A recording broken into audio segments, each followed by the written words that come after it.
Kita bukan tenaga medis dan kita juga tidak sakit. Masker apa yang cocok untuk kita? Mau tahu masker apa yang cocok untuk kita?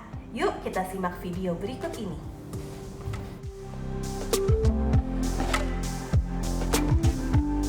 Halo, apa kabar? Mudah-mudahan semuanya tetap dalam keadaan yang sehat di tengah-tengah pandemi corona di dunia ini. Nah, hari ini saya ingin membahas suatu isu yang sedang marak diperbincangkan, yaitu tentang pemakaian masker. Karena perubahan terjadi. Di awal wabah corona memang dihimbau untuk publik supaya tidak memakai masker. Kalau pakai masker pun hanya yang sakit saja. Namun dengan perubahannya waktu ada perubahan penelitian juga. Jadi sekarang menurut CDC dan juga pemerintah Indonesia, kita semua dihimbau untuk memakai masker ketika keluar rumah atau di tempat publik, tetapi maskernya adalah masker kain. Kenapa masker kain? Karena untuk tidak mengurangi atau mengganggu suplai masker-masker yang khusus untuk tenaga medis. Nah, tapi tetap walaupun memakai masker, kita tetap harus namanya physical distancing atau menjaga jarak dengan orang lain minimal 2 meter. Sekarang saya akan membahas apa saja sih perbedaan masker-masker yang ada, karena masker-masker tersebut peruntukannya juga beda untuk orang-orang tertentu. Sekarang kita bahas yuk. Menurut WHO, proses penularan virus corona ini berasal dari tetesan cairan yang keluar dari hidung maupun mulut seorang yang memiliki virus di tubuhnya atau terjangkit COVID-19. Kemudian itu menyebar dan mengenai permukaan di sekitarnya. Kemudian ada orang lain yang menyentuh permukaan tersebut sehingga orang tersebut bisa tertular virus corona dan menjadi COVID-19. Ada juga pertanyaan, kira-kira bisa nggak sih menular melalui udara atau airborne? Banyak sekali isu seperti itu, tapi sampai hari ini belum ada penelitian yang kuat yang bisa membuktikan bahwa virus corona menyebar melalui udara.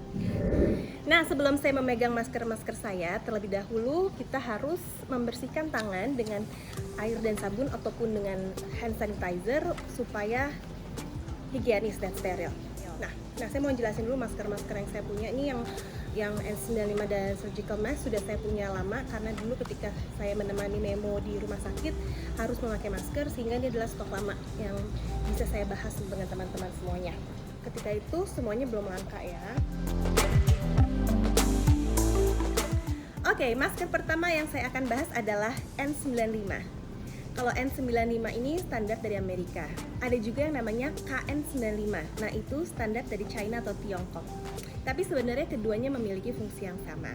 Yang pertama, fungsinya adalah masker ini karena water resistant, jadi bisa menghalau droplets atau tetesan cairan yang berasal dari hidung ataupun mulut dari luar ke dalam. Begitupun juga, ini bisa menghalangi droplets yang dari dalam keluar. Sehingga ini betul-betul aman. Nah, selain itu ada angka 95 dalam istilahnya. Kenapa sih 95? 95 itu artinya masker ini bisa menyaring atau memfilter partikel besar dan partikel kecil hingga 95%. Jadi betul-betul aman. Dan selain itu, karena ini tight fit atau ketat kalau dipakai, sehingga akan mereduksi atau mengurangi angka kebocorannya. Nih, kita cobain ya pakai ya. Cara pakainya dipegang seperti ini, tempel di yang bagian atas untuk atas, kemudian yang bawah dipakai di bawah leher sini. Nah, kemudian ada besi di atasnya, dipencet cukup hingga ketat sekali. Nah, kalau merasa sesak memakainya itu tandanya udah betul makainya ya.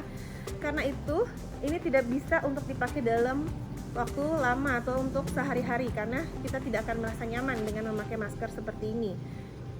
Nah, yang saya maksud tadi ketat, ini samping-sampingnya sangat rapat, sehingga ketika kita narik nafas atau inhale,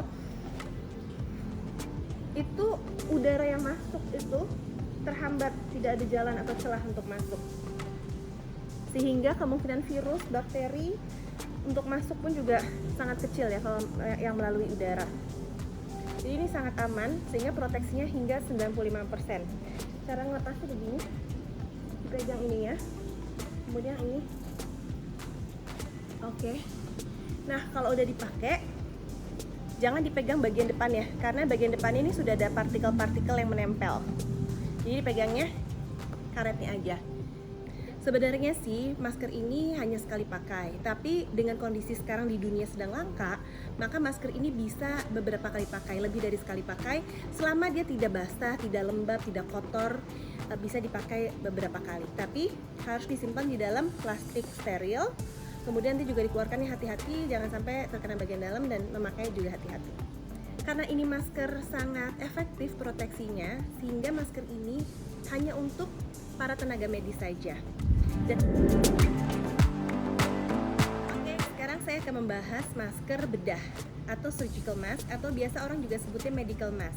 Bentuknya ada yang seperti ini, tali panjang, ini lebih memudahkan untuk yang berhijab, atau earlobe seperti ini, yang karet dan tinggal dicantol di telinga. Nah, yang berwarna, kadang ada yang biru, ada yang warnanya hijau. Nah, yang berwarna itu ditaruh di bagian luar, sedangkan yang putih itu ditaruh di bagian dalam. Karena ini sekarang sedang langka, maka ini hanya ditujukan untuk tenaga medis saja, dan juga boleh dipakai oleh mereka-mereka yang sakit gejala gangguan pernafasan. Nah, ini juga memiliki fungsi untuk menghalau droplets atau tetesan cairan dari luar ke dalam, karena ini water resistant ya, tahan air untuk batas-batas tertentu. Ini juga bisa menghalau tetesan cairan dari mulut kita atau hidung kita dari dalam keluar. Akan tetapi karena ini tidak tight fit atau ketat seperti N95, jadi bisa terjadi kebocoran. Saya kasih contoh ya, cara pakainya gampang, gini. Terus ini tinggal dipencet, yang bagian kawatnya selalu di atas dipencet sehingga dia ketat. Nah, kalau yang ini tadi cara pakainya, cari dulu yang kawatnya bagian atas, terus diikat ke atas. Yang talinya di bawah leher seperti N95. Nah, ini kekurangannya adalah dia ini loose fit, jadi banyak sekali celah yang bisa dimasuki oleh udara, atas, bawah, kiri, kanan. Ketika kita bernafas, menghirup napas, jadi udara masuk melalui celah-celah tersebut yang akan bisa membawa virus, sehingga itu mengurangi proteksinya. Nah, untuk tingkat filter atau daya saring terhadap partikel-partikel tergantung kualitas. Ada yang dari 30% hingga 95% dapat menyaring partikel besar dan partikel kecil. Nah, cara melepasnya tadi gitu juga sama, tidak boleh dipegang maskernya, boleh dipegang hanya karetnya saja atau talinya saja, kemudian langsung dibuang. Karena ini adalah masker sekali pakai, tidak untuk bisa dipakai berulang kali. Itu tadi tentang masker bedah. Kita langsung ke masker yang selanjutnya.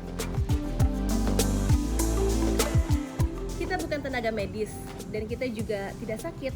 Masker apa yang cocok untuk kita? Nah, menurut Center of Control Disease Amerika Serikat, kita cukup memakai masker kain.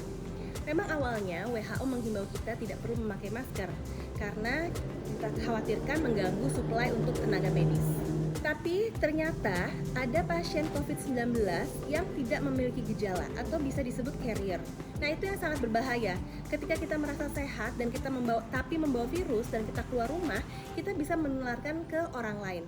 Sehingga semua orang sebaiknya wajib untuk memakai masker kain untuk memutus rantai penularan virus corona. Karena ini cukup menghalau droplets atau tetesan cairan yang dari dalam kita menuju luar ataupun juga dari orang lain kepada kita. Tapi jangan lupa, bahan yang harus dipakai itu yang bisa tetap membuat kita bernafas, tetapi juga bisa menghalau cairan. Dan sebaiknya bahan yang dipakai itu lebih dari selapis, minimal 2 lapis, sehingga lebih tinggi proteksinya. Yang saya punya ini bahan dalamnya katun kaos, luarnya ini bahannya water resistant, jadi bisa menghalau tetesan atau droplet. Kalau ditetesin cairan dia tidak tembus. Ini masker kain saya yang bahannya katun dan masih bisa bernafas jika dipakai, nyaman, tapi dia water resistant atau tahan air. Ini kita tes ya. Tuh, dia tidak nembus, airnya tidak nembus, terus dia langsung jatuh lagi. Nah, dibuat yang bisa menutup hidung dan mulut secara menyeluruh. Jadi kita cukup terlindungin. Hanya sayangnya, walaupun ini menghalau droplet, tapi ini tidak ada tingkat proteksi terhadap partikel, atau sangat minim sekali kalaupun ada. Tapi tidak apa-apa, karena virus corona itu kan menularnya melalui cairan. Sehingga saya rasa masker kain ini cukup melindungi diri kita dan juga orang lain. Dan enaknya lagi, ini bisa beberapa kali pakai, berulang-ulang malah. Hanya perawatannya harus dicuci dengan air hangat dan deterjen. Ingat ya, ini nggak boleh dipakai lebih dari sekali tanpa dicuci. Jadi setelah dipakai, langsung dicuci, baru boleh dipakai lagi. Jadi minimal kita paling tidak punya 2 untuk cadangan. Itu dia pembahasan saya tentang 3 jenis masker. Ada N95 yang untuk tenaga medis, kemudian masker bedah untuk tenaga medis dan juga untuk yang sakit gejala gangguan pernafasan, dan ada masker kain untuk kita semua.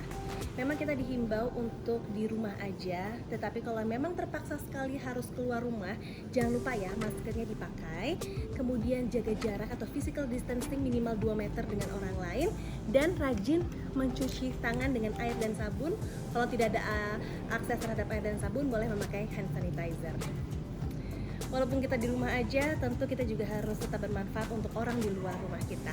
Jadi, yuk kita lakukan sesuatu bersama-sama untuk lawan corona. Sehat selalu semuanya, lawan corona.